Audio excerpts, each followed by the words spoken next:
રાજકોટ શ્રાવણ માસ નિમિત્તે એસટી વિભાગ દ્વારા 50 વધારાની એક્સ્ટ્રા બસો દોડાવવામાં આવશે। રાજકોટ, મોરબી અને સુરેન્દ્રનગર જિલ્લામાંથી દૈનિક 513 બસોથી 25,000 મુસાફરોની યાત્રા સુનિશ્ચિત થશે।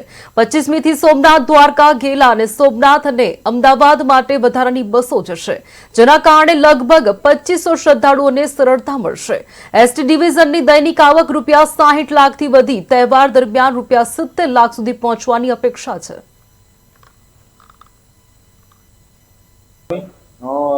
25 તારીખથી પવિત્ર શ્રાવણ માસની શરૂઆત થાય છે, જેને ધ્યાને લઈ રાજકોટ વિભાગ એસટી નિગમ દ્વારા એક્સ્ટ્રા બસોનું આયોજન કરવામાં આવેલું છે, જેમાં ખાસ કરીને રાજકોટથી કેલા સોમનાથ છે, જસદણથી કેલા સોમનાથ છે, રાજકોટથી સોમનાથ માટે પણ છે અને જન્માષ્ટમીના તહેવારોને ધ્યાને લઈ રાજકોટથી, મોરબીથી, અલગ અલગ સ્થળેથી, સુરેન્દ્રનગરથી આપણે દ્વારકા માટે પણ એક્સ્ટ્રા સંચાલન માટેનું આયોજન કરેલું છે।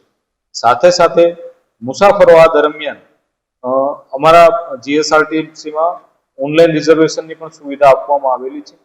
તો www.gsrtc.in અમારી વેબસાઇટ છે, એની ઉપરથી બુકિંગ કરી શકે છે। મોબાઈલ એપ્લિકેશન છે જીએસઆરટીસી ઓફિશિયલ, એના ઉપરથી પણ ઓનલાઈન રિઝર્વેશન મેળવી અને પોતાની ટિકિટ છે એ કન્ફર્મ કરી શકે છે।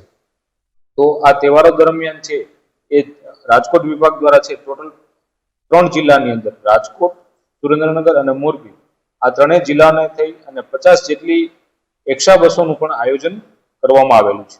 હાલ રાજકોટ વિભાગની એવરેજ દૈનિક આવક છે એ ₹60 લાખ આસપાસ થવા પામે છે, પરંતુ તહેવારો અને એક્સ્ટ્રા સંચાલનને ધ્યાને લઈ અને એપ્રોક્સિમેટ ₹70 લાખ જેવી પર ડેની આવક છે એ રાજકોટ વિભાગની થવા